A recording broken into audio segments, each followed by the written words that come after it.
কামনা করছি এবং জ্ঞান পিপাসু ছাত্র ছাত্রীদের নেখায়াত কামনা করছি। যারা করোনার প্রাদুর্ভাবে শিক্ষা প্রতিষ্ঠানে আসতে পারতেছে না, অনেকের ব্রেইন লুপ পেয়ে যাচ্ছে, আল্লাহ যেন প্রত্যেকের মেধা শক্তিকে বাড়িয়ে দেবেন, আমিন। এবং ধন্যবাদ জানাই স্কুলের ম্যানেজিং কমিটিকে, যারা যাদের পরিচালনায় এই প্রতিষ্ঠান সুন্দরভাবে চলছে। আল্লাহ পাক আমাদের সকলকে যেন কবুল করে বলুন আমিন। ইন্তেজামিয়া কমিটির পক্ষ থেকে আমাকে বলা হয়েছে পবিত্র ঈদে মিলাদুন্নবী সম্পর্কে কিছু কথা বলার জন্য। তো আমি সংক্ষিপ্তভাবে শুধু এতটুকু বলতে চাই, আমরা এমন নবীর উম্মত হয়েছি যেই কারণে আমরা সকল নবীর উম্মতের চাইতে শ্রেষ্ঠ। ঠিক কিনা বলেন? শ্রেষ্ঠ নবীর উম্মতের আওয়াজ কি শ্রেষ্ঠ হবে না নিম্ন হবে? এর জবান খুলে তিনবার আল্লাহকে ডাক দিয়ে বলেন আল্লাহ আল্লাহ আল্লাহ। আমার নবীকে ডাক দিয়ে বলেন ইয়া রাসূলুল্লাহ ইয়া রাসূলুল্লাহ ইয়া রাসূলুল্লাহ। জবান খুলে বলি ইয়া ওয়ালি আল্লাহ ইয়া ওয়ালি আল্লাহ ইয়া ওয়ালি আল্লাহ। আল্লাহ আমাদের সকলকে কবুল করুন, আমিন বলেন। একটা জবান বন্ধ রাখবেন না, চিৎকার মেরে মহব্বতে বলুন আল্লাহু আকবার। আমার বাজার ব্যবসায়ী বন্ধুরা, স্কুলের ম্যানেজিং কমিটি, শিক্ষক শিক্ষিকা এবং ছাত্র ছাত্রী বন্ধুরা, হাজার হাজার মানুষ কচুয়ার জমিন দারাসানি উচ্চ বিদ্যালয় ময়দানে কানায় কানায় যারা বসে গেলেন, আমার গোলামায়ে কারাম বয়ান করেছেন। আমিও আপনাদের সামনে যতক্ষণ বয়ান করব মনোযোগ দিয়ে শুনবেন। আপনারা জবানটা ছেড়ে দিয়ে বলুন আমাদের আসল ঘরের নাম কি, বিল্ডিং না কবর? একটা কথা হবে না, নীরব থাকবেন।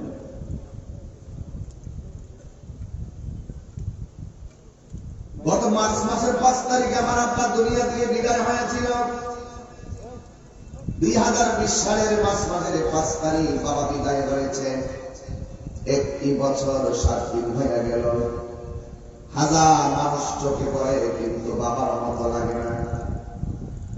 আমি তো মনে করি সবগুলো সন্তান বাবা মায়ের এমন পাগল। এই মাঠে কতগুলো মানুষ আজ এসেছেন, এমন অনেক মানুষ আমার বয়ান শুনেছেন আগে থেকে, কিন্তু এমন অনেক মানুষ মুরব্বী দুনিয়া ছেড়ে কবরে চলে গেছে, আর ফিরে আসে নাই। তাহিরি আসবে, তাহিরি আসবে, হাজার হাজার মানুষ অপেক্ষিত। এই মুহূর্তে যদি আমি মারা যাই, আমাকে আর তাহিরি সাহেব বলবে না, আমারে বলবে লাশটারে দাও, আমারে বলবে লাশটারে গাড়ি তুল, আমারে বলবে লাশটাকে বাড়িতে নিয়ে যাও, আমার বাড়ির মানুষ বলে লাশটারে বাহিরে শোয়াও, লাশের পানি গ্রহণ করো, লাশের গোসলের জন্য ফলের পাতা পাও, লাশের জন্য কাপড়ের কাপড় কিনে আনো, লাশের জানাজা কখন হবে বাইকটা ঘোষণা করে দাও। ইমাম সাহেব মাঠে বলবে মরহুমের লাশ এসেছে, আমার কবরে নামার সময় বলবেন লাশটারে ধর, আমার বলে লাশের কবরের প্রথম মাটি কই। এইভাবে আমাকে কবরের মধ্যে বিদায় দিবে। একটা জায়গায় বলবে না তাহিরি সাহেবের দর, তাহিরি সাহেবের গোসল করা, তাহিরি সাহেবের কাপড়ে কাপড়ান, তাহিরি সাহেবের গাড়ি তোলে, এই কথা বলবে না। তার মানে প্রমাণ হয়ে গেল ফুলের সৌরভ, মানুষের গৌরব চিরদিন থাকে না। আল্লাহ রাব্বুল আলামিন কোরআনে বলেন কাইফা তাকফুরুনা বিল্লাহি ওয়া কুনতুম আমওয়াতান ফাআহইয়াকুম সুম্মা ইউমীতুকুম সুম্মা ইউহয়ীকুম সুম্মা ইলাইহি তুরজাউন।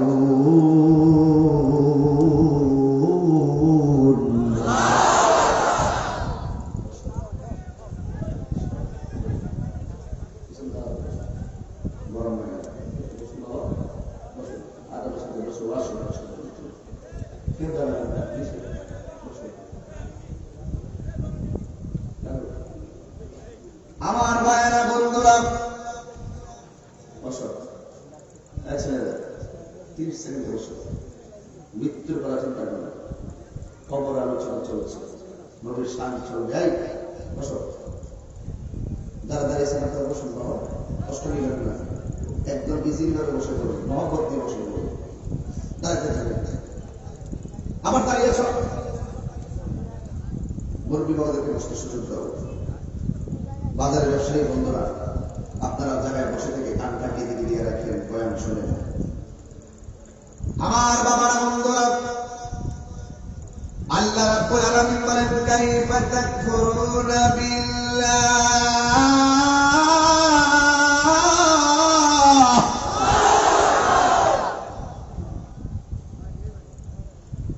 আল্লাহ রাব্বুল আলামিন বলেন, তোমরা কিভাবে অস্বীকার করছো তোমাদের রবকে। ওয়া কুনতুম আমওয়াতান, তোমরা ছিলে মৃত, তোমরা ছিলে নিষ্প্রাণ। কচুয়ার মানুষ জবান খুলে বলো, আমাদেরকে প্রাণ দিয়েছেন কে? প্রাণ পাওয়ার পরে এনায়তপুরের পেশাবদর হয়েছে, প্রাণ পাওয়ার পরে তাহিরি বক্তা হয়েছে, প্রাণ পাওয়ার পরে চেয়ারম্যান হয়েছে, প্রাণ পাওয়ার পরে ফকির হয়েছে, প্রাণ পাওয়ার পরে এমপি মহোদয় হয়েছে, প্রাণ পাওয়ার পরে ব্যবসায়ী, প্রাণ পাওয়ার পরে কেউ বিল্ডিং এর মালিক, প্রাণ পাওয়ার পরে কেউ টিনের ঘরের মালিক, প্রাণ পাওয়ার পরে কেউ মাটির ঘরের মালিক। কিন্তু আমার আল্লাহ কয়, আমি আল্লাহ যার ইচ্ছা করি তার রাজত্ব দিয়ে আবার ছিনাই আনে, আমি আল্লাহ যার ইচ্ছা করি সন্তান দিয়ে আবার অপদস্থ করি। যুবক আমার আল্লাহ রাব্বুল আলামিনের কোরআন এমন সুন্দর। আল্লাহ বলেন, আমি তোমাদেরকে প্রাণ দিয়েছি, তোমরা তো নিষ্প্রাণ ছিলে, কিন্তু মনে রেখো তোমার অস্তিত্ব, তোমার পজিশন, যা কিছু আছে আমি আল্লাহ রাব্বুল আলামিন সব কিছু একটা খাবার মাধ্যমে ধ্বংস করে দিব। আল্লাহ বলেন, সুম্মা ইউমীতুকুম, অতঃপর জীবন দেওয়ার পর আমি যখন মৃত্যু নামক খাবার দিয়ে দিব, সাথে সাথে এমপিগিরি শেষ, মন্ত্রীগিরি শেষ, বক্তাগিরি শেষ, বিশ্বাসগিরি শেষ, সব শেষ হয়ে যাবে। যখন সব শেষ হয়ে যাবে, আমাদের দেশের একটা অভ্যাস আছে, দুনিয়াতে আসছি আর কি আসবো নাকি, যা খাবার খাইয়া লই। না না না না, দুনিয়াতে কেবল মাত্র ক্ষণস্থায়ী, ক্ষণস্থায়ী। এই যে খুঁটিগুলো লাগাইলেন, ইচ্ছে করলে এই খুঁটিগুলো সিমেন্টের পালা দিয়ে লাগাইতে পারতেন, কিন্তু নরমাল পাশ দিয়ে বসাইলেন। কারণটা কি? কারণটা হলো এই প্যান্ডেলটা একটু করে ভেঙে ফেলা হবে। আল্লাহ রাব্বুল আলামিন কোরআনে বলেছেন, খুলিকাল ইনসানু দাঈফা।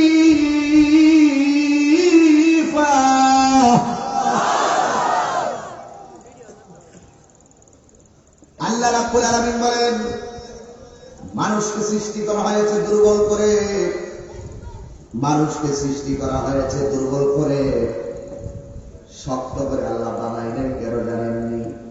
কুল্লু মান আলাইহা ফান। কেমনে বুঝাইতাম বাস, আমি বুঝিনি। কি ভাষায় কথা বললে যে আপনারা বাস বুঝবেন? কি ভাষায় কথা বললে যে আপনারা আজকে থেকে নামাজে দাঁড়িয়ে দেবেন? কি ভাষায় কথা বললে যে নবীর চাঁদের চাইতে বেশি মহব্বত করবেন? এই যোগ্যতা আমার নাই। এই শুধু একটা কথাই যথেষ্ট, কুল্লু মান আলাইহা ফান। এত সুন্দর পৃথিবী শেষ হয়ে যাবে। আমি বক্তা, আরেকজন আরেক লেভেলে, কিন্তু সব শেষ। আল্লাহ সময় মৃত্যু, শুধু এই ছোট্ট একটা কথাই তো আল্লাহকে চেনার জন্য, আল্লাহকে ডাকার জন্য যথেষ্ট। কি বলেন, ঠিক কিনা বলেন? এই জন্য আল্লাহ বলেন, সুম্মা ইউমীতুকুম, অতঃপর আমি আল্লাহ তোমাদেরকে মরণ দেব। মরণ দিলে কিন্তু সব শেষ না। আল্লাহ রাব্বুল আলামিন বলে মরণ দিলে শেষ না, মরণের পরে আমার আল্লাহ কয় সুম্মা ইউহয়িকুম, অতঃপর আমি আল্লাহ তোমাদেরকে জীবন দিব। আল্লাহ আমাদেরকে প্রথম জীবন দিয়েছেন, মাঝখান দিয়ে মরণ দিবেন, মরণ দেওয়ার পরে আবার জীবন দিবেন। দুইটা জীবনের হাকিকত কিন্তু এক না। আল্লাহ রাব্বুল আলামিন কোরআনে বলেছেন আমি আল্লাহ প্রথম জীবন দিয়েছিলাম আমি আল্লাহর গোলামি করার জন্য। আমি আল্লাহ প্রথম জীবন দিয়েছি তোমরা আমি আল্লাহর গোলামি করবে। এরপরে আমি আল্লাহ মরণ দিলাম আমি আল্লাহর ক্ষমতা বোঝানোর জন্য। এরপরে আমি আল্লাহ আবার জীবন দিব তোমাদের জীবনের চালার পথে কি করে চলো সবগুলোর হিসাব পুঙ্খানো নেওয়ার জন্য। পছন্দ দাঁড়ায় যাইবে না। প্রকাশ্যে গুনাহ করেছি, গোপনে গুনাহ করেছি, জেনে গুনাহ করেছি, না জেনে গুনাহ করেছি, আমার গুনার খবর আমিও হিসাব দিতে পারবো না, আমার নেকের হিসাব আমিও দিতে পারবো না। কিন্তু আল্লাহ বলেন আমি আল্লাহ রাব্বুল আলামিন করে সব কিছুর পুঙ্খানো বায়োডাটা আমি আল্লাহ এমন ভাবে রেখে দিয়েছি যাররা যাররা পরিমাণ হিসাব নিব আমি আল্লাহ হাসরের ময়দানে। ঠিক কিনা বলেন? কার কাছে ফিরে যাবো আমরা? সুম্মা ইলাইহি তুরজাউন।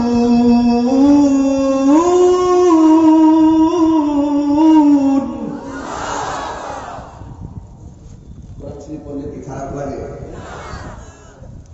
এই জন্য আমার আল্লাহ বলেন তোমরা আমার কাছে ফিরে আসবে। যুবক ভাইরা পায়ে হাত রেখে বলি ভাইরে দুনিয়ায় যতদিন আছো আল্লাহর সঙ্গে নাফরমানি করো না। নামাজকে বলিও না আমার কাজ আছে। যুবক আল্লাহর মহব্বত নিয়ে তুমি কাজকে বলে দাও আমার নামাজ আছে। বাড়ি থেকে ফোন আসলে বলো আমি নকল বাড়ি যাব না, আমি আসল বাড়ির ওয়াজ শুনতেছি। যেই ঘরের ভিতরে গেলে যদি আপনি ইমানদার হয়ে সেই ঘরটাতে যান আল্লাহ রাব্বুল আলামিন আপনার কাছে ইমানদার হলে এই এলাকার নাম কি? দারাসারি জলপাই। এই দারাসারি যদি আপনার কাছে আজরাইল আসে যদি আপনি ইমানদার হন আজরাইল আঙ্গুল দিয়ে আপনার মাথার চুলগুলো আশ্রয় দিবে। আজরাইলের হাতের স্পর্শ পায় আপনার চোখের মধ্যে একটা ঘুম আসবে, ঘুম। আমার আল্লাহ আর একটা ফেরেশতারে ডাক দিয়ে বলবে আজরাইল গেছে রুহুকা কবজ করতে দারাসারি জলপাই, তুইও যা, যাইয়া ইমানদারের দুইটা চোখের মাঝখানে তুই গিয়া বসে যা। কিন্তু তোর হাতের মধ্যে একটা সাদা কাপড় লইয়া যা জান্নাত থেকে, ওই সাদা কাপড়ের ভিতরে বেশকে আম্বর একটা গ্রান লাগাই ইমানদারের নাকের মধ্যে দইরা দে। ইমানদার যখন নাকের মধ্যে ওই গ্রানটা অনুভব করবে সন্তান যেমনি দুধ পান করতে করতে সন্তান যেমনি ঘুমায় যায়, ইমানদার আর আমি এমন ভাবে মৃত্যুর কোলে ঢলে পড়বি।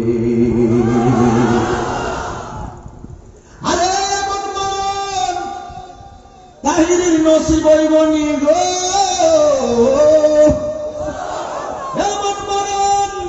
কচুয়ার তুল পাই তারা চাইতে যারা আসছো আমাদের কাহার নসিব হইবনি। আজরাইলের থাবা বড় কঠিন, আজরাইলের থাবা বড় ভয়ঙ্কর।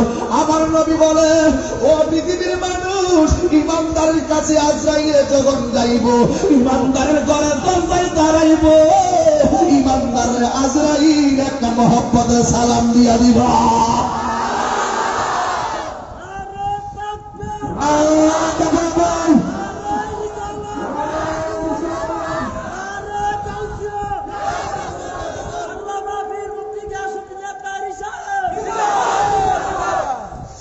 আল্লাহ বলবে ও আজরাইল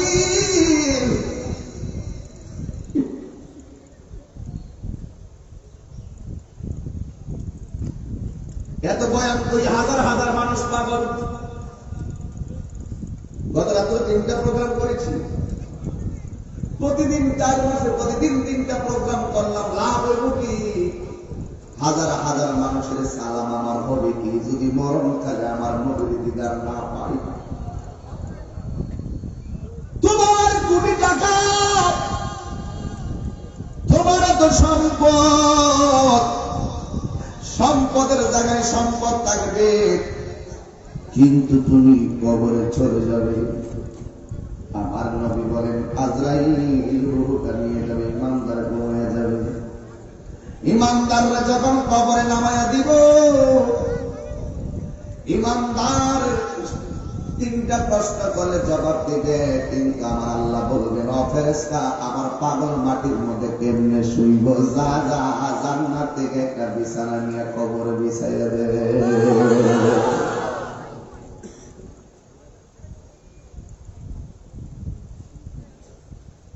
ইমানদারে ঘুমাইব, কিন্তু কবরের ভিতরে এইভাবে যখন শুইব, হঠাৎ করে ইমানদার কবরে ডান হাত হবে, হঠাৎ করে দেখবে ইমানদারের ডান পাশে এত সুন্দর একটা নূরের আলো ঝলমল ঝলমল করতেছে। জিগাইব তুমি কেডা গো?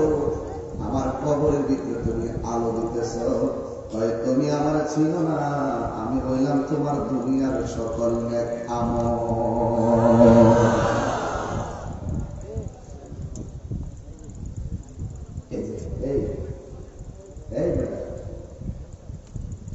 ইমানদার এই জায়গাটা বামকাত হবে, বামকাত হওয়ার পরে দেখবে আর একটা নূরের আলো দেখা যায়। এবার ওই আলোটা বলবে আমি চাঁদের আলো না, সূর্যের আলো না, আমি কোন আলো না, আমি বললাম তোমার সারা জিন্দেগির কোরআন তেলাওয়াত।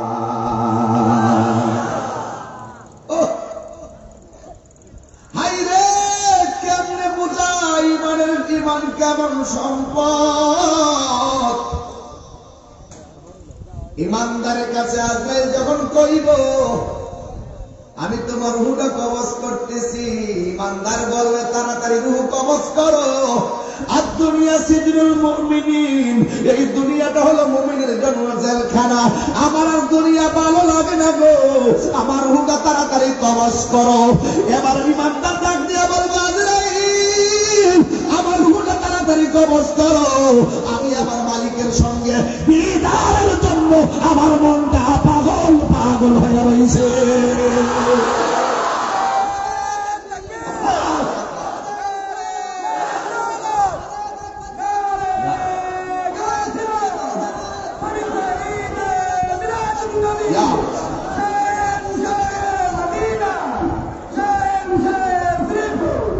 সুন্দর পৃথিবী ছেড়ে চলে যেতে চায় না মন, তবু চলে যেতে হয়। সুন্দর পৃথিবী ছেড়ে চলে যেতে চায় না মন, তবু চলে যেতে হয়।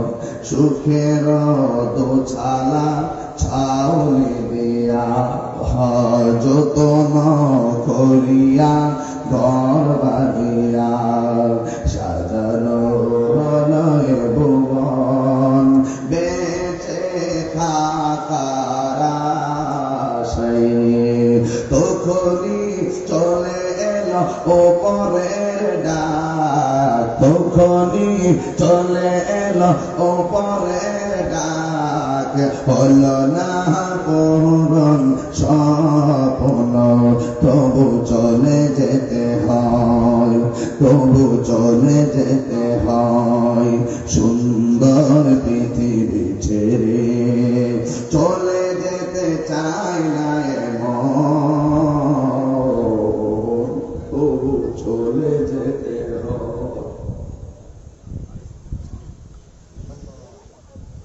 কেউ থাকবে না, কেউ থাকবে না, কেউ থাকবে না বন্ধু। তাহির বিরুদ্ধে কথা বলো, কথা বলো, কথা বলে একদিন দেখবে তুমিও চলে গেছে, তাহির সাহেব চলে গেছে। কিন্তু খবরদার গীবত করো না, গীবত করো না। আমার নবী বলেন কবরের আযাব বড় ভয়ঙ্কর। আমার নবী তিনি তো সেই নবী যিনি দুনিয়াতে আসার আগে মা আমেনা বলেন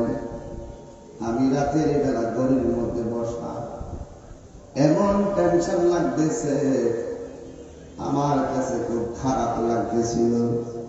তখন আমি দেখলাম আমার ঘরের ভিতরে একটা নূরের পাখির ডানা উঠছে। জোরে বলুন সুবহানাল্লাহ। কিসের ডানা? নূরের পাখির ডানা। একটু হাকিকতে ঢুকলাম। কেমন নবীর উম্মত আমরা, নবীর কথা মানলে তুমি মুমিন, না মানলে মুমিন। খবরে কোন মানুষ আপন হবে না, যিনি আপন হবে তার বয়ান চলতেছে।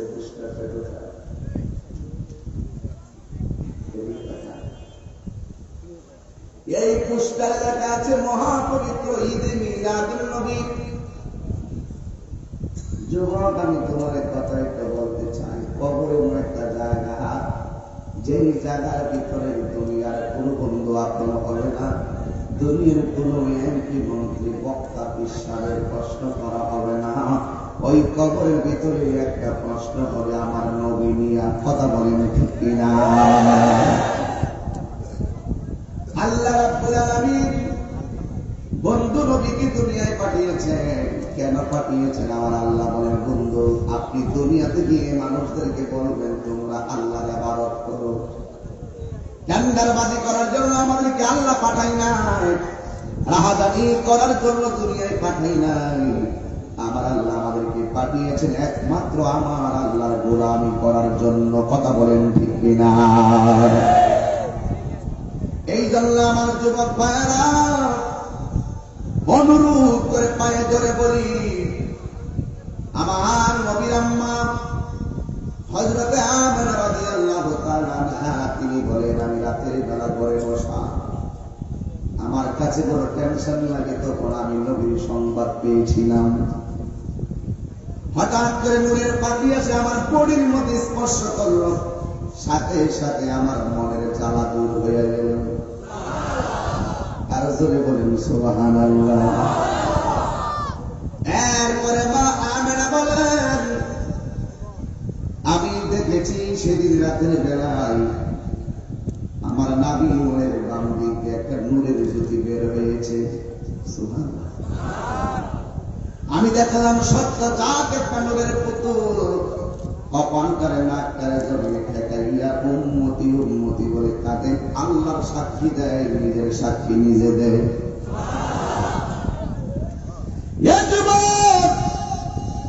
কেন এখানে টোকা দিলাম? তার কারণ আছে। হঠাৎ করে এইদিকে কেন টোকা দিলাম? আমার নবী, আপনার নবী দুনিয়াতে এসে উম্মতির জন্য কেঁদেছে, আর আজকে আমরা নবীর জন্য কাঁদতে পারি না। নবীর কথা আমাদের ভালো লাগে না।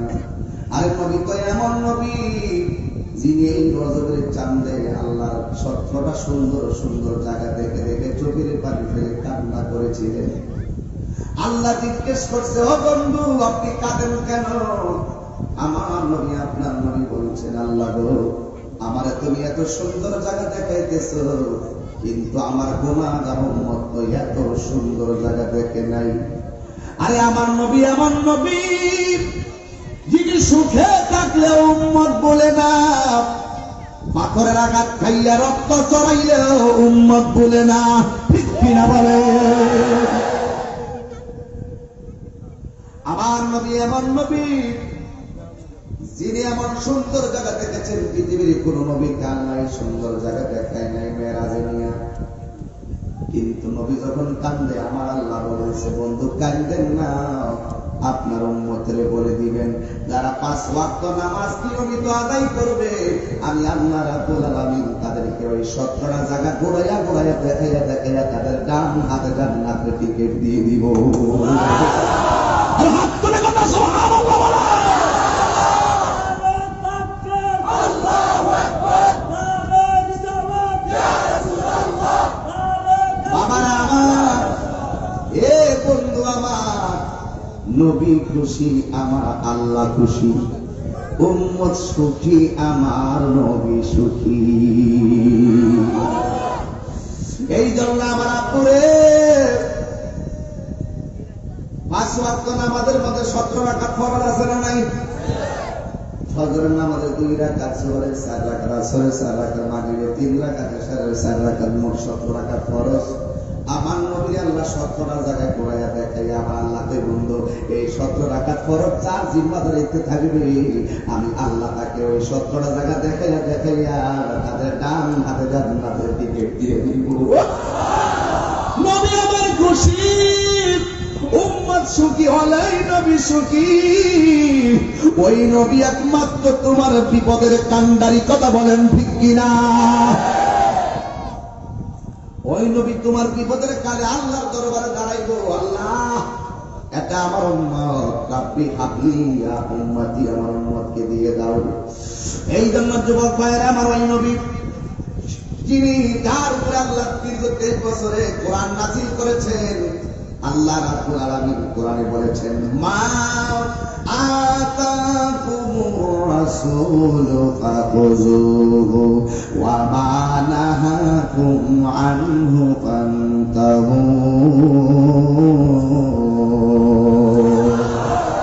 এই কোরআনে যা কিছু আমাদেরকে আদেশ করা হয়েছে, কল্যাণকর বলা হয়েছে, তা আমরা গ্রহণ করব, আর যা থেকে নিষেধ করেছেন তা থেকে আমরা দূরে থাকবো। এখন জবান করে বলেন, আমার নবী কি নামাজের পক্ষে না বিপক্ষে? আরো জোরে করে, নামাজের পক্ষে না বিপক্ষে? এই জন্য আমার বাবারা বলছিলাম, তুমি দুনিয়াতে রাস্তা 2টা পাইবা। একটা রাস্তা পাইবা আনন্দের রাস্তা, একটা রাস্তা পাইবা তুমি ভালো রাস্তা, আর একটা রাস্তা পাইবা তুমি মন্দ রাস্তা। এই জন্য 2টা জিনিস বোঝার জন্য আল্লাহ পাক বিবেক নামক একটা আদালত দিয়েছেন। এই আদালতের মাধ্যমে তোমাকে বাছাই করতে হবে, মরণের পর আমাকে জবাব দিতে হবে আল্লাহর দরবারে। এই জন্য আমি ভালো পথে চলবো, মন্দ পথে আমি যাব না। কারণ আপনারা বলেন আল্লাহর দরা কি নরম না শক্ত? আমার নবী বলেন কিয়ামত তো হবে, হবে না? কিয়ামত তো হবে, কিন্তু একদিন পৃথিবী ধ্বংস হয়ে যাবে। কিন্তু সবচাইতে বড় কিয়ামত হলো আজরাইল যখন তোমার রূহটা বের করে নিয়ে যাবে। একদিন ইসরাফিল আলাইহিস সালাম সিংহা ফুৎকার দিবে, সব শেষ হয়ে যাবে, কিন্তু যিনি ছিলেন তিনি থাকবেন, তিনি আছেন। জবান খুলে বলুন তিনি কে? এই আওয়াজে মানি না, জবান খুলে বলুন তিনি কে? এই জন্য আমার বাবারা, আমার নবী বলেন কবরের ভিতরে ভয়ঙ্কর ভয়ঙ্কর আযাব হবে, কিন্তু পৃথিবী একদিন শেষ হয়ে যাবে। আমার নবী বলেন এই পৃথিবীটা শেষ হওয়ার আগে কিছু আলামত আছে। 1 নম্বর আলামত, আঘাত হবে। যেই দিক দিয়ে মানুষ রাস্তার কল্পনা করে না, ওই দিক দিয়ে রাস্তা হবে। আমার নবী বলে এটা কিয়ামতের আলামত। আবার এই যে চেয়ার আছে, এই চেয়ারের মধ্যে যোগ্য মানুষের জায়গা হবে না, এই চেয়ারের মধ্যে অযোগ্য মানুষের জায়গা হবে। যোগ্য মানুষের অবহেলিত হয়ে যাবে। আমার নবী বলেন এটা হলো কিয়ামতের আলামত। আর একটা হলো শরীয়তের কথা, এলেমানার কথা, এলেমের চর্চা উঠে যাবে, আর শরীয়তের ফয়সালা সাধারণ পাবলিক করবে। কোরআন সুন্নাহ যারা জানে তাদের কাছে তারা যাবে না। আমার নবী বলে এটা হলো কিয়ামতের আলামত। আবার কিছু কিছু মানুষ রাখালিয়া ছিল, এরা 10 তলা 20 তলা বিল্ডিং এর মালিক হবে। আমার নবী বলে এটা কিয়ামতের আলামত। চোখের পলকে বাদশা ফকির হয়ে যাবে, এটা কিয়ামতের আলামত। 2 নম্বর হলো জিনা ব্যভিচার একদম প্রকাশ্যে শুরু হয়ে যাবে। দেখেন না আমার সমাজের ভিতরে বিভিন্ন বিভিন্ন দিন আছে, উপলক্ষ আছে। এই উপলক্ষের ভিতরে কত সুন্দর কত বাজে বাজে মেলামেশা করে, আর এইভাবে জেলা ব্যভিচার বেড়ে যাবে। আর মানুষ হারাম গুনাহকে আরাম মনে করে খাবে। যেমন বর্তমানে তাকে দেখেন, সুদ একটা মারাত্মক বেদি এবং মারাত্মক হারাম। সুদের 70টা গুনাহ আছে, এর মধ্যে সর্বনিম্ন গুনাহ হলো নিজের মায়ের সঙ্গে জিনা করা। জোরে কি নাউজুবিল্লাহ বলবেন না? এই সমস্ত হারামগুলো মানুষে আরাম মনে করে করে খাবে। আমার নবী বলে এটা কিয়ামতের আলামত। এইগুলো হলো কিয়ামতের ছোট আলামত। এ বন্ধু, আমার নবী বলেন কিয়ামতের বড় বড় আলামত আছে। বড় বড় আলামত হলো, 1 নম্বর হলো কিয়ামতের মাত্র করবে ইয়াজুজ মানুষ বের হয়ে যাবে। ইয়াজুজ মানুষকে আবার ইয়াজুজ মানুষ হলো বৃহদাকার দুইটা দানব। আমার আল্লাহ রাব্বুল আলামিন বাদশা যুলকারনাইনের মাধ্যমে তাকে বিল্ডিং এর ভিতরে এখনো বন্দী করে রাখছে। সে মানুষগুলোর ওই সময় হাতের মধ্যে নিয়ে পিঁপড়ার মতো মুখে ঢুকায় ঢুকায় খাইয়া ফেলাইতো, সাগরের মুখের মধ্যে দাঁড়াইতো, সকল পানিগুলা পান করে ফেলাইতো। এমন মানুষের অত্যাচার করত। ওই বাদশা যুলকারনাইন বহু বছর আগে তার বিল্ডিং এর মধ্যে বন্দী করে রাখছে। এখনো সে বিল্ডিং এর ভিতরে বন্দী আছে। প্রতিদিন সকালবেলা জিহ্বা দিয়া বিল্ডিংটা চাটতে থাকে। চাটতে চাটতে চাটতে চাটতে একেবারে ব্লেডের মতন চিকন বানাইয়া ফালায়। যেই মাত্র চিকন ফালাইয়া বিকালবেলা আরেকজন ডাক দিয়া কই, ঠিক আছে এখন আর দরকার নাই, একটু ঘুমাই, সকালে আবার বাকিটা করবো। কিন্তু ওরা রাতের বেলা সন্ধ্যাবেলা আবার ঘুমায়া যায়। সকালবেলা ঘুম থেকে ওইটা দেখে যেমন বিল্ডিং আমার আল্লাহ আমার তেমন বিল্ডিং বানায়া দেবে। আল্লাহ ধরা কি নরম না সত্য?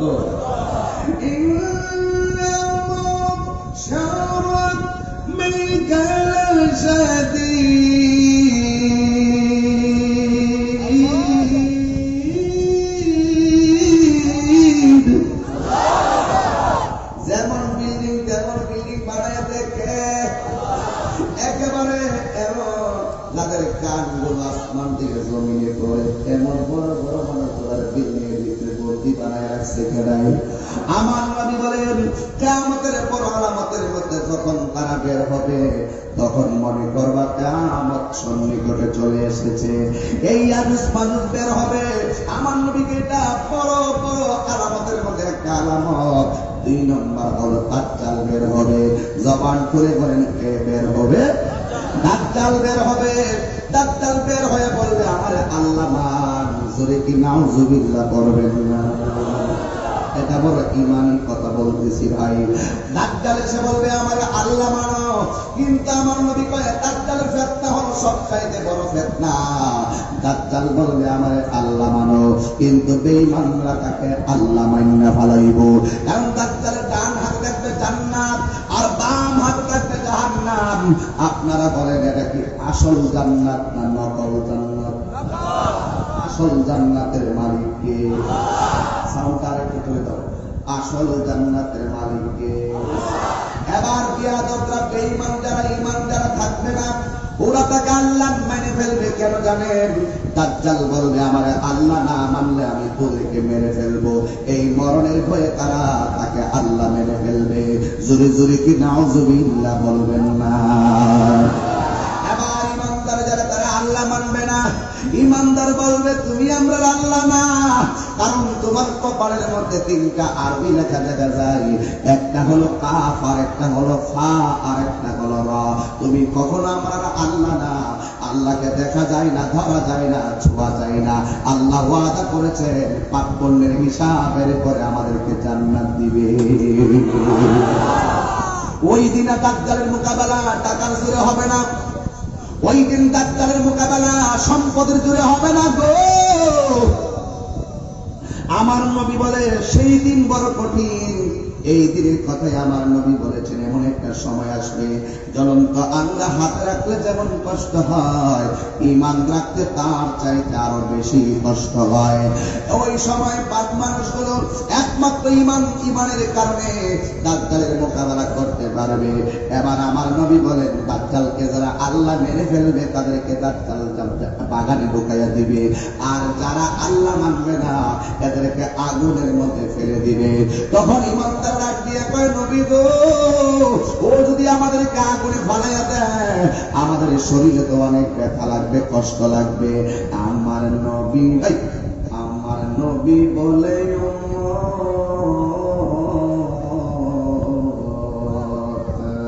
দাজ্জালকে যারা আল্লাহ মানবে দাজ্জাল তার ফুলের বাগানে ঢুকাইব, কিন্তু ফুলের বাগানটায় আগুন হয়ে যাবে। আর দাজ্জালকে আল্লাহ না মানলে যে যদিও তোমাদেরকে দুজকের আগুনের মতন আগুনে ফেলে দিবে, কিন্তু জেনে রেখো আমার আল্লাহ ইব্রাহিম নবীর আগুনকে যেমনি ফুলের বাগান বানাইছে, আমার আল্লাহ তোমাদের জন্য ওই আগুনটারে ফুলের বাগান বানাইয়া দিবে।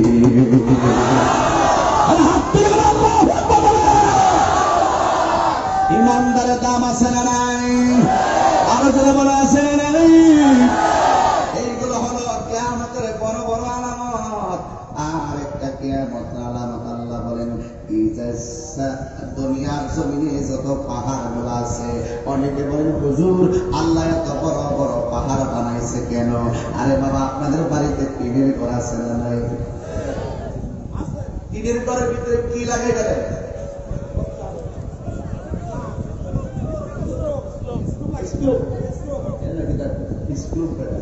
ঠিক আছে।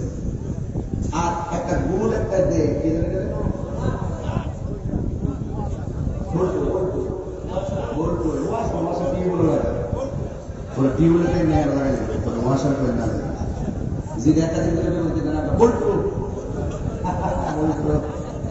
আপনার অনেক কষ্ট হয়েছে, তাই না? পৃথিবীর মানুষ বুঝতে হবে, আল্লাহ কুদরত বুঝতে হবে, তাহলে আপনি আল্লাহর ইবাদত করে মজা পাইবেন। কথা কোন ঠিক না ঠিক? কোথায় ছিলাম, কোথায় আসলাম, কোথায় যাবো, এই তিনটার ব্যাগ যারা চিন্তা করছে এরা খাঁটি মানুষ হয়ে গেছে। কথা কোন ঠিক কিনা? আর যারা বেঈমান তারা মনে করছে দুনিয়াতে আইসে আজকে আসবো নাকি, ডায়াবেটিস হয়ে গেছে, গরু গুস্ত খায়া লই, হাড়ের বলিছে গরু গুস্ত যে মজা খায়া লই, ইচ্ছা মতো খায়া ভ্রমণ করে লইব। কিন্তু না, এই পৃথিবীতে ইমানদারদের তিনটা গুণ আছে, তিনটা গুণ আপনার মধ্যে থাকলে আপনি ইমানদার। এক নম্বর বলবো, এক নম্বর হলো ইমানদারে কথা বলবে কম, দুই নম্বরে ইমানদারে ঘুমাবে কম, তিন নম্বরে ইমানদার খাবে কম।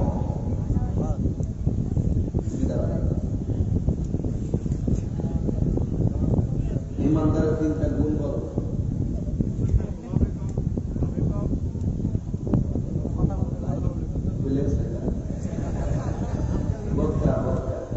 তাইর সামনে আইলে মেয়েরা সে দিতে পারে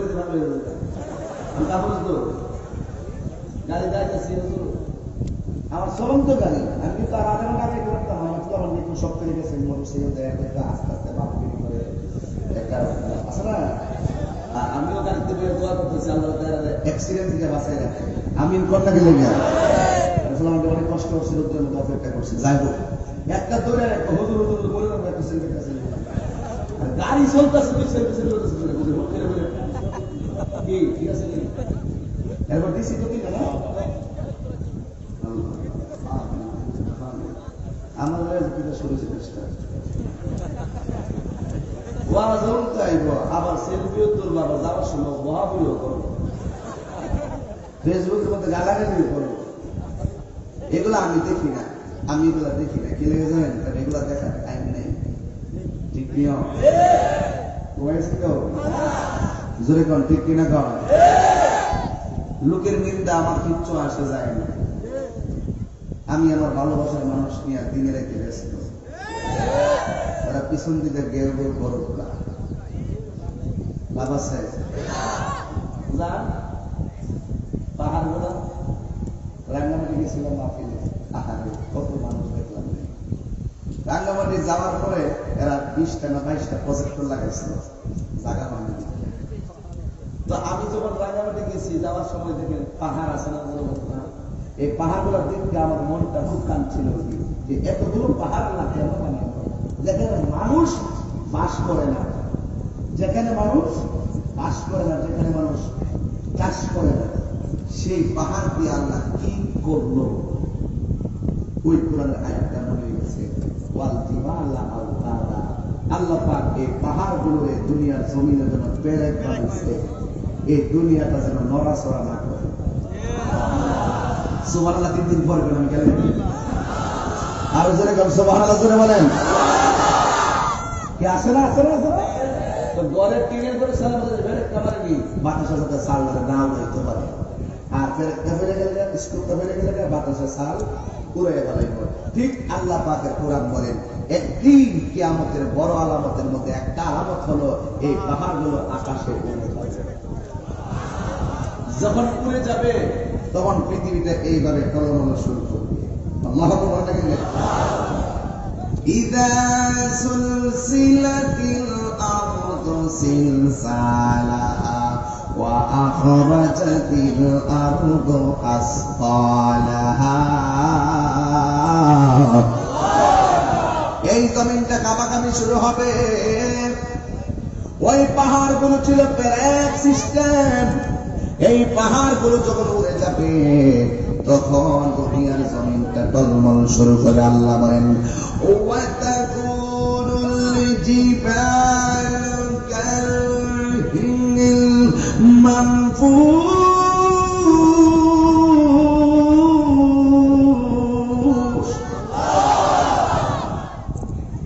এর আগে ইয়াউমা ইয়াকুন নাস কালফারাস يوم يكون الناس كالفراش المبثوث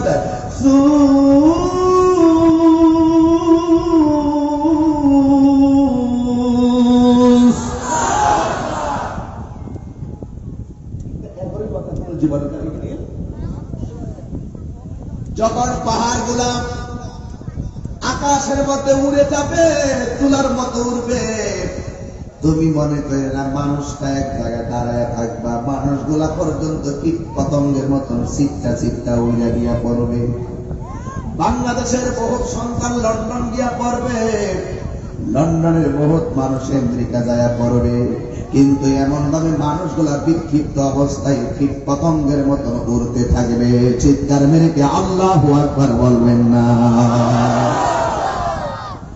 আল্লাহ রাব্বুল আলামিন এই পাহাড়গুলো যখন উড়াইয়া দিব, আমার নবীকে এটা কিয়ামতের ঘন আলামত, বড় আলামত। আবার আমার আল্লাহ বলেন ওয়াতাকুনুল জিবালু কালাইহিল মানফুস, আর পাহাড়গুলো তুলার মতন উড়তে থাকবে। এরপরে দুনিয়ায় কি হবে দেখেন একবার। এই দুনিয়ার জমিনটা টলমল শুরু করবে। ইযা জুলজিলাতিল আরদু জিলজালাহা, যখন এই পৃথিবীটা কম্পন শুরু হয়ে যাবে, তখন ওই সময় কোন মা থাকবে 3 মাসের গর্ভবতী, আবার কোন মা থাকবে 5 মাসের গর্ভবতী, আবার কোন মা থাকবে 10 মাসের গর্ভবতী। ওই দুনিয়া যখন টলমল শুরু হবে, ওই গর্ভবতীর গর্ভের বাচ্চাগুলো ঠাস করে আমার পেট থেকে রক্তক্ষরণ হয়ে বের হয়ে যাবে। যাও নিজের মারে জিজ্ঞেস করো, তোমার পেটে যখন আমি ছিলাম তোমার কাছে কেমন আনন্দ লাগতো? মা বলবে পুত্রে, সন্তান পেটে আসবে বড় স্বপ্ন দেখছিলাম, সন্তান হবে অনেক স্বপ্ন দেখি, কিন্তু সন্তান পেটের ভিতরে গভীর রচনীতে আমার পেটে এমন লাথি মারছে, আমি ঘুম ভেঙে বসে সারা রাত কাঁদতে কাঁদতে পড়াইছি। মা খেতে বসেছে, আজকে এই লোকটা এই গোলাম প্রধান আমার বাইরে গাড়িতে বসে আমার পেতেছে, কি ভাব জানে বললাম, কি নসিব জানে আমার মেয়ে হাইলতা শুনেছে। জিজ্ঞাসা কিতা তোমার, আমার আব্বাও নাই, আমার আম্মাও নাই, হাইলতা শুনেছে গাড়িতে বসে। হঠাৎ দিবে আমি তখন বললাম যে বাইরে বাপ মা যে কেমন সম্পদ তার আছে সে বুঝে না, তাড়াতাড়ি চলে গেলে ঠিকই বুঝে বাপ মা কেমন সম্পদ। মারা জিজ্ঞাসা করবেন, আম্মা গো তোমার কাছে কেমন লাগছে তোমার পেটে থাকলে? মা তখন বলবে পুত্রে, আমি অনেক ক্ষুধা লেগে খাইতাম বলছি বহুতবার, কিন্তু নলাটা মুখে দিব, পেটের ভিতরে তুই লাথি মারছিলি, প্লেটটা আমি রাইখা দিছিলাম, মানুষ আমার জিজ্ঞাসিল খাও না কি লেগা, আমি তখন মানুষের বলছিলাম আমার মুখে রুচি নাই, কারণ আমি তো আমার সন্তানের কষ্টের কথা কাউকে বলতে পারি।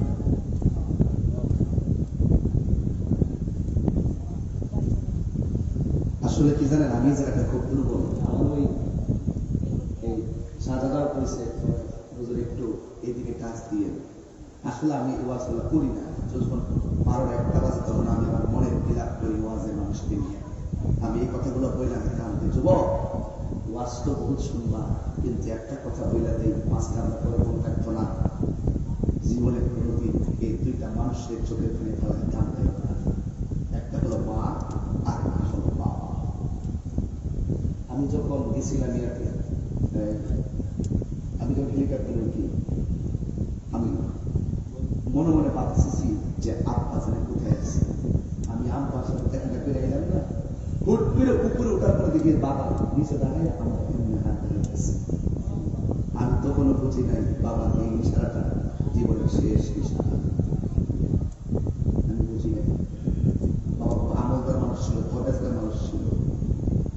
ফজরের নামাজ পড়ে ভর্তি পাই গেছি, ফজরের নামাজের আগে মারা গেছে, এক ওয়াক্ত নামাজ আজ না। আমার ভিতরটা ফেটে যায়। এই যে চিত্রগুলো যায় যে করতে আমার বাধা, কচু একটা মাহফিল হইতেছে, অনেক সুন্দর জায়গায় গল্প করতাম, কিন্তু এখন বাড়ি গেলে শুধু আপনার বিছানা দেখি, খাট দেখি, কিন্তু আপনার দেখি না। মুরব্বী কাঁদতেছ, বাপ বুঝি নাই না, বাপটার মিটার ঘর লাগাই গেছে, বিদ্যুৎ বিল দিতেছে, কিন্তু বাপটা তো নাই। বাবার অনেক স্মৃতি আছে, তো বাপটা নাই। এই হাসিস না, বাপটার মনে কষ্ট দিয়ে পুলিশ প্রশাসন আছে না, ওই যে আছে, ওই যে আমার ভাই আছে, হ্যাঁ, ওনারা এখানে চাকরি করে, আমি চ্যালেঞ্জ করে বলতে পারি, যারা পুলিশ প্রশাসনে চাকরি করে তাদের আম্মা আব্বা সবচেয়ে বেশি তাদের জন্য টেনশন করে, কারণ এরা জীবনের ঝুঁকি নিয়ে জনগণের নিরাপত্তায় কাজ করে। জিজ্ঞাসা করে ওরও রাতের বেলা একলা একলা শুয়ে শুয়ে বাপ মা কথা মনে পেলে কান্দে। এমন কোন ডিপার্টমেন্ট নাই যে ডিপার্টমেন্টে মা বাবার ভক্ত মানুষ নাই। আমি দোয়া করি আল্লাহ যেন সবার আব্বা আম্মাকে জান্নাতবাসী করে।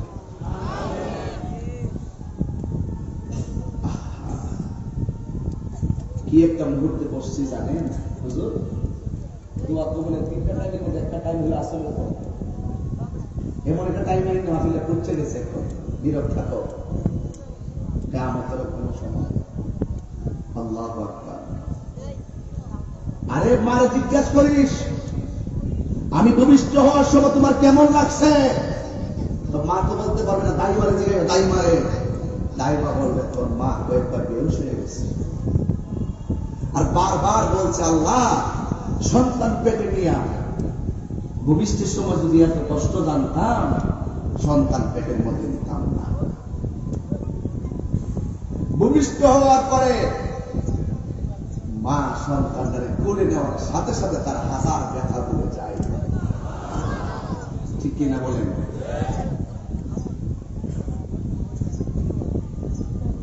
আমি আজি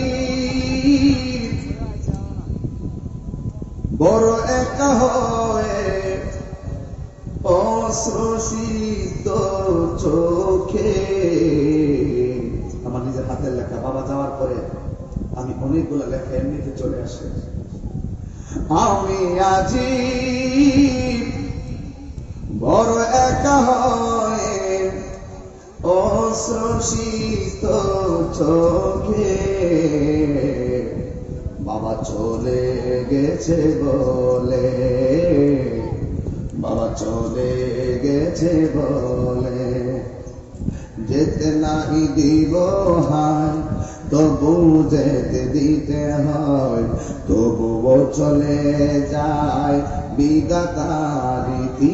আমি আজি বড় একা হয়ে অশ্রুসিত চোখে, বাবা চলে গেছে বলে, বাবা চলে গেছে বলে, দরজাটা খুলতে কে যায় ধোঁকা, বাবা বুঝি বলছে এলে নাকি খোকা, দরজাটা খুলতে কে যায় ধোঁকা, বাবা বুঝি বলছে এলে নাকি খোকা, বুকের ভেতরটা নড়ে চড়ে উঠে, চোখে বেয়ে জল নেমে আসে, শুধু বাবা নেই শুধু মা। এই যুবক ওয়াদা করবি আজকে থেকে তাহিরে যদি 1 মিনিটের জন্য ভালোবাসা দেখো, দুইটা জিনিস থেকে দূরে থাকবা, একটা হলো নেশা আর একটা হলো মা বাবার মনে কষ্ট দেওয়া। এই দুইটা জিনিস থেকে বাচ্চা থাকবা। খোদার কসম করে বলি মায়ের দোয়ায় বহুত সন্তানের অনেক পদোন্নতি হয়ে গেছে। এই জন্য আমি বাড়ি গেলে আমার আব্বার এই চিত্রগুলো দেখলে আমার মনে হয়, তাই আমি বিলাপ করি। আমি আজি বড় একা হয়ে অশ্রুসিত চোখে, বাবা চলে গেছে বলে, বাবা চলে গেছে বলে। আব্বা কোনোদিন দরজা লাগাইতো না, খুলে রাখতো, আমি গিয়ে আপনার মাথায় হাত দিতাম। এই জন্য এখন আমারও বলি, দরজাটা খুলতে কে যায় ধোকা, বাবা বুঝি বলছে গেলে নাকি খোকা।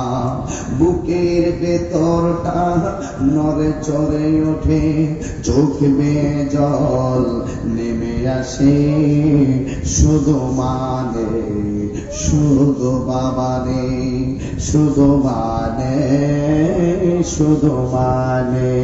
এই জানি ফিরে পাবো না হারানো তিথি, বাবা শুধু তাহির প্রেমে বাঁধা স্মৃতি।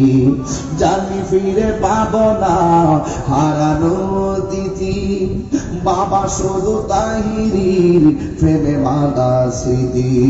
বুকের ভেতরটা নড়ে চড়ে ওঠে, চোখ বেয়ে জল নেমে আসে, শুধু মানে শুধু বাবা নেই। আমার বাবা কেমন জানেন? এই দুলাল ভাই আমার বাড়িতে গেছিল, আব্বা চেয়ারে বসা, আমি পাশে বসা, ওনার সাথে আরো অনেকগুলো লোক। ইনি মাদ্রাসা দিবেন, আমার বলছে ভাই আমার আম্মারে তো উনি আম্মা ডাকছে, বলছে এই জায়গাটা আমি আমার আম্মার নামে দিয়ে দিব, সব ওয়াকফ করে দিয়ে দিব, আম্মার নামে মাদ্রাসা দিব। মিটিং আধা ঘন্টা মিটিং করার পরে আব্বা বলছে মাদ্রাসাটা তোমার বাবার নামে দিবা। বুঝছিল? এই কথাটা আমার বাইরে বলছিল, মাদ্রাসাটা আপনার নিজের বাবার নামে দিবেন। আমার আব্বা ওই রকম লোক, লোভহীন মানুষ, কোন লোভ ছিল না, কোন ধরনের অহংকার ছিল না, এমন একজন সরল মানুষ ছিলেন আমার বাবা। এই জন্য বাপরে, এই জন্য বলি আব্বা যতদিন আছে বাবা নামক বড় বৃক্ষটাই মনে রেখো, যদি ফল নাও দে তোমাকে আজীবন ছায়া দিয়ে রাখবে। এই ছায়া যার মাথার উপরে থাকবে না, আল্লাহর কসম তাহির মতন পাগল হয়ে যাবে, আমার মতন বিলাপ বিরা বিরা কান্না বাবার জন্য। মা নামক মমতার চাদর যে ঘরে থাকবে না, মনে করবে তুমি কম বলে কেন 7 তলা বিল্ডিং এ থাকলেও তোমার মনে শান্তি পাবে না। কথা বলেন ঠিক কিনা বলেন? আজকে বহুত সন্তান দুপুরের খাবার মায়ের হাতে খেয়ে আসতে পারে নাই, বহুত সন্তান গভীর রাত্রে বাড়িতে গিয়ে মাকে ডাক দিয়ে বলতো আম্মা ভাত খাবো, এখন তারা বলতে পারে নাই, কারণ ওই মা কবরের মধ্যে আছে। খবরদার যুবক, আমি তাহিরি আবারও বলি, কোনদিন তোমরা মা বাবাকে কষ্ট দিবা না। আল্লাহর কসম, মা বাবার মনে কষ্ট দিয়া যে বিশ্বাস করিব আমার কাছে মুরিদ হবি, মা বাবার খেদমত লাগতো না, আমি তোর সব, আমি বলবো ওই বিশ্বাস নয়। এই জন্য ওই বিশ্বাস হুজুরের আওলাদি আমার কানের মধ্যে মুক্তা লাগাই কইছে, হুজুর মা বাবা নিয়ে একটু কথা বলেন। তাহলে ওই বিশ্বাসের সন্তান, ওই বিশ্বাসরা তারা মা বাবার খেদমতের কথা বলে, এরাই হলো সত্যিকার বিশ্বাস। কথা বলেন ঠিক কিনা বলেন? আর যে বলবে মা বাপ লাগতো না, আমি তোর সব, এরা বিশ্বাস না, এরা অভিশাপ। কথা বলেন ঠিক কিনা বলেন? এই জন্য আমাদের এরাইপুরের দরবার, ফয়জিয়া দরবার থেকে শুরু করে একটাই সবক আজকে হাজারো লাখ মানুষের সামনে একটাই শুধু বলবো, জীবনে কোনদিন মা বাবার মনে কষ্ট দেওয়া যাবে? যদি মা বাবার মনে কষ্ট দাও, তাহিনীর সামনে বয়ান শুনতে আইসো না। কথা বলেন ঠিক কিনা বলেন? আমাকে যদি 1 মিনিটের জন্য মহব্বত করে থাকেন, আমি আবারও বলি, দুইটা মানুষকে কখনো কাঁদানো যাবে না। এই মায়ের পক্ষে কে কে আছেন একটু হাত তোলেন তো বাবা। আমরা কি হাত কেউ নামাইবেন না, দুইটা হাত তুলবেন। আমরা কি সত্যিকার মাকে ভালোবাসবো? আর কোনো সত্যিকার মাকে ভালোবাসবো? মাকে ভালোবাসলে খুশি কে? আর যখন খুশি কে? আমার সাথে বিশ্বাবুদের দেখছিলাম শুরুতে হাত তুলছিল সবাইকে, বিশ্বাবুদের কথাই এইভাবে হাতটা নাড়াইছিলেন, এখন এইভাবে নাড়ায়া বিদায় বেলায় মায়ের একটি গজল বলে আমরা চলে যাব। সবাই কি রাজি আছেন? সবাই বলেন, মা কেন এত দামি জানে না সকলে, বলো মা কেন এত দামি জানে না সকলে, জানতো যদি পরখ দেখে কোরআন হাদিসে বলে, একটি হাজার সওয়াব মিলে, একটি হাজার সওয়াব মিলে, মাকে একবার দেখিলে মা কেন এত দামি জানে না সকলে, বলো মা কেন জানে না সকলে। 2 বছরে পানি করালো মায়ের বুকের দুধ, তুলে পিঠে নিয়ে আমার দিতেন কত সুখ। 2 বছরে পানি করালো মায়ের বুকের দুধ, তুলে পিঠে নিয়ে আমার দিতেন কত সুখ। সেই মায়ের কষ্ট দিলে, সেই মায়ের কষ্ট দিলে খুদার আরো সকলে। মা কেন এত দামি জানে না সকলে। বসো। এ মা কেন এত দামি জানে না সকলে। জবান খুলে বলি মা। হ্যাঁ, দাঁড়ালে কেন? মায়ের পাগল ছেলেরা বসো, সবাই জবান খুলে বলেন মা। এই মা বাবার খেদমত আমরা চাই কি চাই না? জবান খুলে বলেন চাই কি চাই না? আজকে থেকে কি ওয়াদা করা যাবে? যতদিন বেঁচে থাকবো মার খেদমত করবো। মা যদি কবরে যায় থাকে তো মায়ের কবর গিয়ে জিয়ারত করে মায়ের জন্য দোয়া করবো। রাজি আসবে না ভাই বলে মুসলমান? এই জন্য আমার আল্লাহ বলেন এমন একটা সময় আসবে এই পৃথিবীটা কম্পন শুরু হয়ে যাবে, তখন 6 মাসের বাচ্চা ডেলিভারি হয়ে যাবে, 8 মাসের বাচ্চা ডেলিভারি হয়ে যাবে। সেই খবরটা মায়েদের জন্য বড় কঠিন একটা সংবাদ। এই জন্য আমি বলবো যে এই মায়ের পেট থেকে সন্তান রক্তক্ষরণ হয়ে বের হয়ে যাবে। এরপর সবাই বলবে ও কাল ইনসানু মালাহা, কি হইলো কি হইলো? মার পেট থেকে সন্তান কেনে বের হয়ে গেল। ইজা সামাউন ফাতারাত, আকাশটা বিদীর্ণ হয়ে যাবে। ওয়াইদাল কাওয়াকিবু মুতাসারাত, আকাশের নক্ষত্রগুলো খুলে খুলে পড়ে যাবে। কি হইল কি হইল? কুল্লু মান আলাইহা ফান।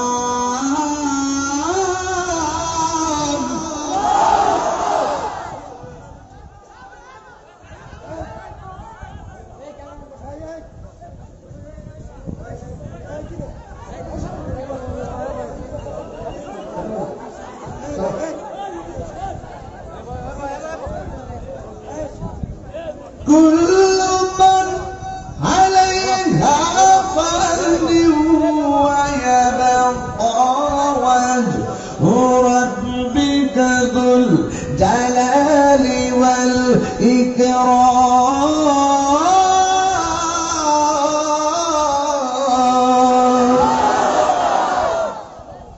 সব কি হয়ে যাবে? শেষ।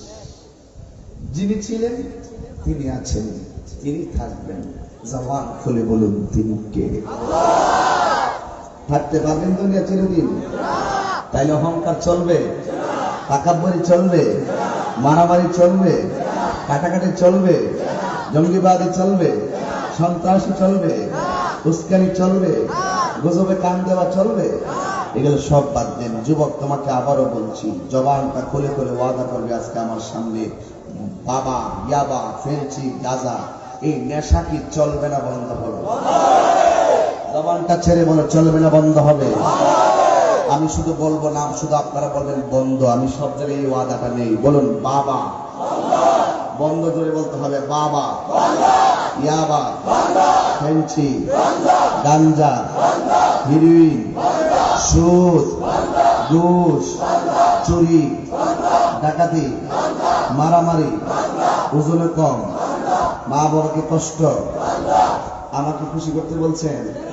কাকে খুশি করতে বলছেন? ওয়াদা যে করছেন আল্লাহ জানে কিনা? যুবক শোনো, নেশা এখন বর্তমানে একটা সামাজিক বিধিতে রূপান্তরিত হয়ে গেছে। নেশার কারণে তোমার জীবন ধ্বংস, নেশার কারণে তোমার পরিবার ধ্বংস, নেশার কারণে তোমার সমাজ ধ্বংস, নেশার কারণে দেশ ধ্বংস।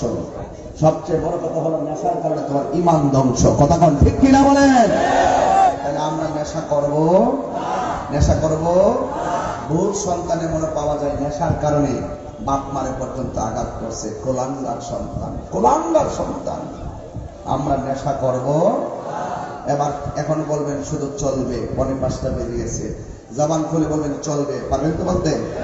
নামাজ তোমার ঠোঁট লড়ছে না, ঠোঁট লড়লে 2টা ঠোঁট লাগবে পাশাপাশি, তুমি এমনি রয়েছে। নামাজ আরো জোরে নামাজ। বড় জমিদের মধ্যে রয়েছে আমার ছিল না। তোমরা কত সোজা মানুষ কিন্তু আমি একটু বেহাও আছি।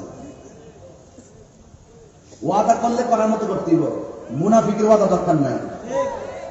ডাইরেক্ট কথাই বলো, নামাজ, নামাজ, রোজা, হজ, যাকাত, ভালো কথা, সত্য কথা, হক কথা, ইবাদত, মহব্বত, সোহবত, খেদমত, ন্যায্য কথা, মিলাদ, কিয়াম, দুরুদ, সালাম, জিয়ারত। আল্লাহ কবুল করুন। নামাজ কি চলবে? নামাজকে বলো না কাজ আছে, কাজকে বলো। এগুলো বড় না ভাবতে না, ছোট্ট প্রমাণ যেগুলো সবই পারে। নামাজকে বলো না কাজকে বলো। আওয়াজটা আরো বড় হবে। আমরা হুসাইনি নামাজ চাই, কথা কোন ঠিক কিনা বলেন? হুসাইনি মুসলমান যারা তারা তেজস্বী কণ্ঠে বলো, নামাজকে বলো না কাজকে বলো। নামাজ বিহীন পরপারে কি জবাব দিবে তুমি কবর কাছে? ফজর কাটে ঘুমের ঘরে, জোহর কাজে কাজে, আসর কাটে খেলাধুলায়, মাগরিব মাঝে মাঝে, ঠিক কিনা বলে? আবার আবার আবার, নামাজকে বলো না কাজকে বলো। নামাজ বিহীন পরপারে কি জবাব দিবে তুমি? দরকার আছে কিনা বলেন? আমার মনে হয় আমি আবার আসবো 21শে মার্চ। কোন জায়গায় দিল? মার্কেট দিনের বেলায় বাহ্য হওয়ার সবাই যাবেন ইনশাল্লাহ বলেন। আর একটা আছে 8 এপ্রিল ডুমুরিয়া, ইনশাল্লাহ আসবো। আল্লাহ কবুল করুন, আমিন।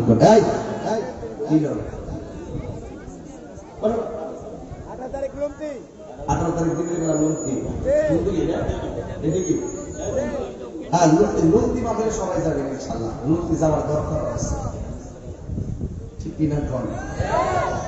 বাজান, আমি যে কথাগুলো বলছি এই কথাগুলোকে আমাদের প্রয়োজনের বাইরে বলছি, এবং আমি তার ওই কথাগুলো বলতে পারি না। এখন বললে আমার রেকর্ডিং করে দেব। তা আমি যে ওয়াজ করছি দলিলের বাইরে বলেছি এবং যুক্তির বাইরে বলছি, ঠিক আছে? আর বাকিগুলো কইলাম না। তবে একটা কথাই ভালো, ইদানিং কিন্তু ফেসবুকে আবার আমার বিরুদ্ধে ফতোয়াবাজি শুরু হয়েছে। কেউ বলতেছে আমি কাফের, কেউ বলতেছে আমি মুশরিক, কেউ বলতেছে আমার তওবা করতে হবে। বাইরে মাইকটি বন্ধ করে দাও, বক্স দাও। মসজিদে জামাত চলতেছে, 5টার সময় এই এরিয়াতে আসলে আর সময় আছে বাবা, তাহলে সমস্যা নাই ইনশাল্লাহ। এই শুনেন বাবু, এই বসুন না, আস্তে আস্তে। শুনেন, মাহফিল তো একদিন, আমরা সবসময় সব কাজ করতে পারবো, একদিনের জন্য একটু সমস্যা হবে।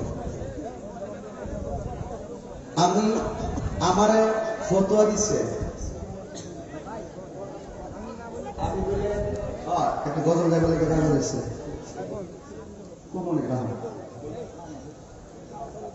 কেউ বলতেছে আমি কাফের, কেউ বলতেছে আমি মুশরিক, কেউ বলছে আমরা তওবা করতে হবে।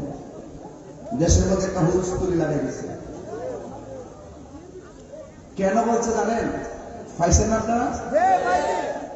আল্লাহর দম রাসূলকে দিয়া আল্লাহ গেলেন গায়েব হয়ে, রাসূলের দম খাজা পাইয়া শুয়ে আছে আজমিরে। কেউ ফিরে না খালি হাতে, হাজাতে পারবে। এটা আমি করছিলাম খাজা বাবার মাহফিল। আচ্ছা, এটা কি আজকে নতুন গান না পুরান গান? আজ থেকে 26 বছর আগে একজন লেখছে, মনে 26,000 লোককে গাইছে, কে তাহার বিরুদ্ধে ফতোয়া নেই। আমি তাহিরি কোয়ার সাথে সাথে কইছে আমি ফতোয়া দিয়ে কাফের মুশরিক বানাইয়া পুরা প্রতিরোধের ডাক দিয়ে সব জায়গা গরম করে নিয়েছে। গরমটা যদি আমি যেইভাবে বলছি এভাবে যদি তারা বললে আমার বিরুদ্ধে কথা বলতো, আমার মনটা বলতে আমি বলছি আল্লাহ রাসূলকে দিয়া গেলেন আল্লাহ গায়েব হইয়া, আর ওরা ওয়াজ এসে বোঝাইতেছে আমি বলে কইছি আল্লাহ রাসূলকে দিয়া গেলেন আল্লাহ ফকির হইয়া। এটা কি ব্যাখ্যা না অপব্যাখ্যা? এর লাগে কিছু গুজবে কান দিয়া।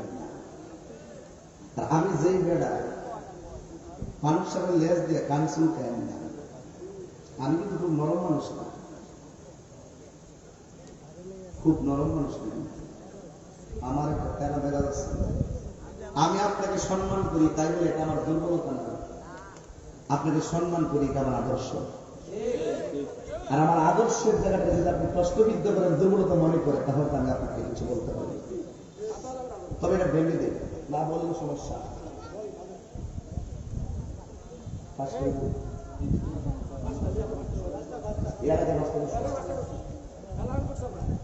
আপনি বলছেন আমি শুনছি 5টা।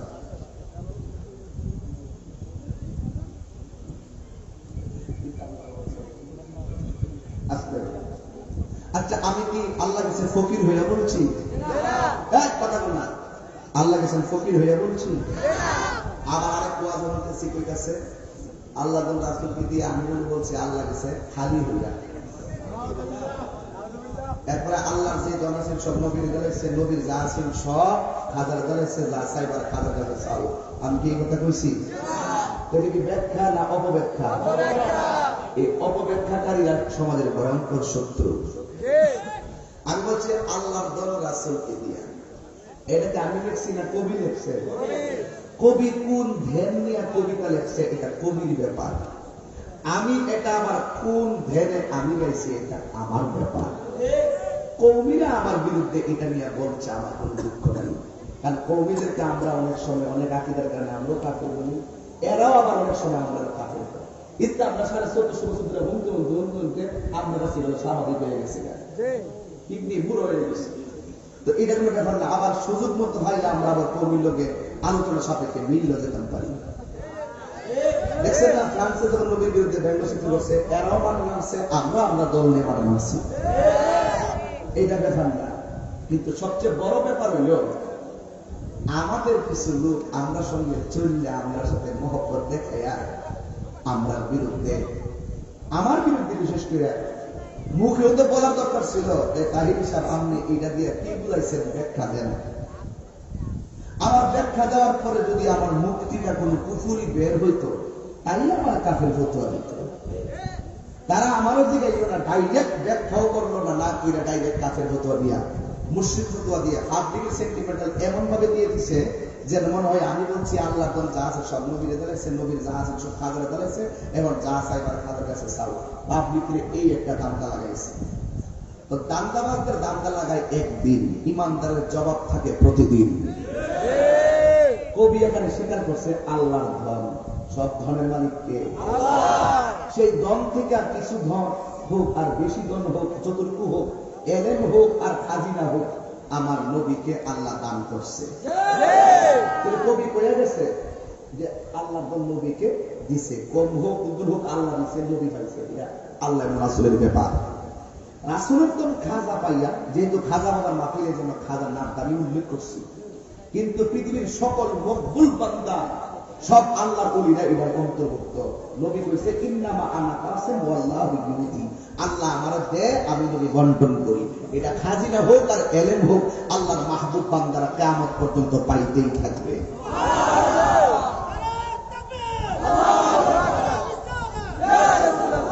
শুনো শুনো সমস্যা।